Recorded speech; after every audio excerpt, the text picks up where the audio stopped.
ഇത്തവണത്തെ ഹജ്ജ് കർമ്മങ്ങൾക്ക് ബുധനാഴ്ച തുടക്കമാകും. തീർത്ഥാടക ലക്ഷ്യങ്ങൾ മക്കയിലേക്ക് നീങ്ങിക്കൊണ്ടിരിക്കുകയാണ്.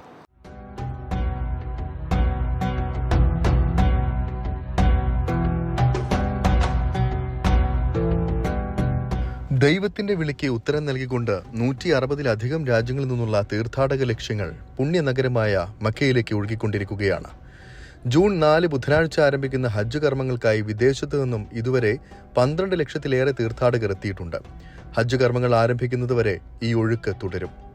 മക്കയിലും മദീനയിലുമായി പ്രാർത്ഥനകളിലും മറ്റ് ആരാധനാ കർമ്മങ്ങളിലും മുഴുകിയിരിക്കുകയാണ് ഇപ്പോൾ തീർത്ഥാടകർ.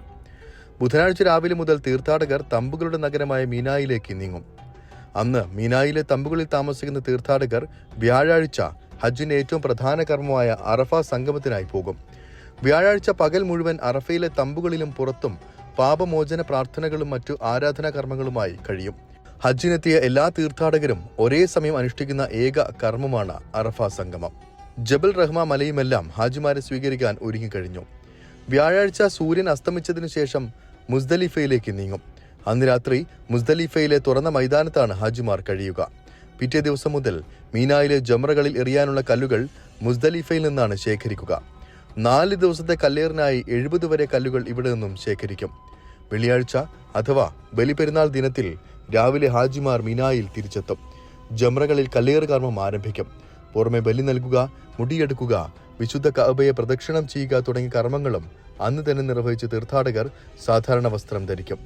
വെള്ളിയാഴ്ച ഒരു ജംറയിലും ശനി, ഞായർ, തിങ്കൾ ദിവസങ്ങളിൽ 3 ജംറകളിലുമായിരിക്കും ഹാജിമാർ കല്ലേറ് കർമ്മം നിർവഹിക്കുക. തിങ്കളാഴ്ച ഉച്ചയ്ക്ക് ശേഷം നടക്കുന്ന കല്ലേറ് കർമ്മത്തോടെ കർമ്മങ്ങൾ പൂർത്തിയാക്കി ഹാജിമാർ മീനായോട് വിട പറയും. മക്കയിൽ നിന്ന് വിട പറയുമ്പോൾ നിർവഹിക്കേണ്ട കഅബയെ പ്രദക്ഷിണം ചെയ്യുന്ന വിടവാങ്ങൽ ത്വഫ് മാത്രമാണ് പിന്നീട് ഹാജിമാർക്ക് അവശേഷിക്കുന്ന കർമ്മം. ഹജ്ജിന് മുൻപ് മദീന സന്ദർശിക്കാത്ത തീർത്ഥാടകർ മദീന സന്ദർശനം കൂടി പൂർത്തിയാക്കി നാട്ടിലേക്ക് മടങ്ങും. 1,75,000 ഇന്ത്യയുടെ ഹജ്ജ് കോട്ടയെങ്കിലും 1,32,000 തീർത്ഥാടകർ മാത്രമാണ് ഈ വർഷം ഇന്ത്യയിൽ നിന്നും ഹജ്ജിനെത്തിയിരിക്കുന്നത്. 1,22,000 തീർത്ഥാടകർ ഹജ്ജ് കമ്മിറ്റി വഴിയും 10,000 തീർത്ഥാടകർ സ്വകാര്യ ഗ്രൂപ്പുകൾ വഴിയും ഹജ്ജ് നിർവഹിക്കും.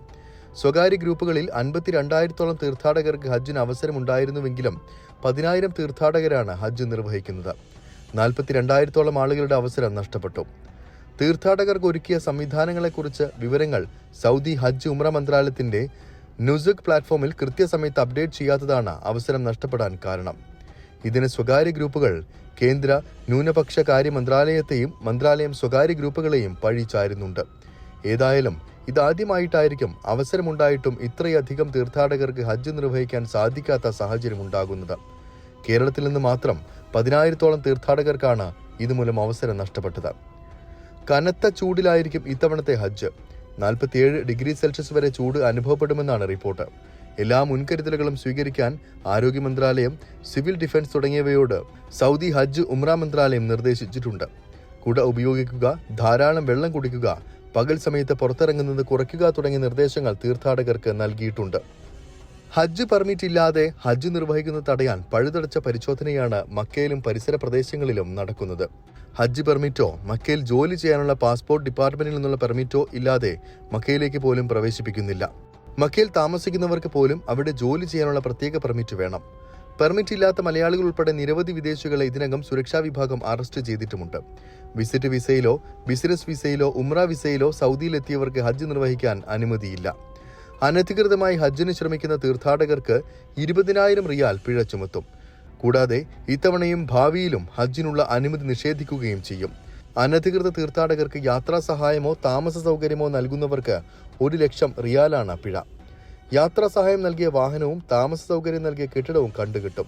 കൂടാതെ വിദേശിയാണെങ്കിൽ നാടുകടത്തുകയും പിന്നീട് സൗദിയിൽ പ്രവേശിക്കുന്നതിന് 10 വർഷത്തെ വിലക്ക് ഏർപ്പെടുത്തുകയും ചെയ്യും. സുഗമമായി ഹജ്ജ് കർമ്മങ്ങൾ നിർവഹിക്കാനുള്ള എല്ലാ ഒരുക്കങ്ങളും മക്കയിൽ പൂർത്തിയായിട്ടുണ്ട്. ഇതുവരെ തീർത്ഥാടകർക്കിടയിൽ പകർച്ചവ്യാധി രോഗങ്ങളൊന്നും റിപ്പോർട്ട് ചെയ്യപ്പെട്ടിട്ടില്ല. വിവിധ സർക്കാർ വകുപ്പുകൾക്ക് കീഴിൽ 1,00,000 വരുന്ന ജീവനക്കാരെയാണ് തീർത്ഥാടകരുടെ സേവനങ്ങൾക്കായി പുണ്യഭൂമിയിൽ സൗദി ഭരണകൂടം വിന്യസിച്ചിരിക്കുന്നത്.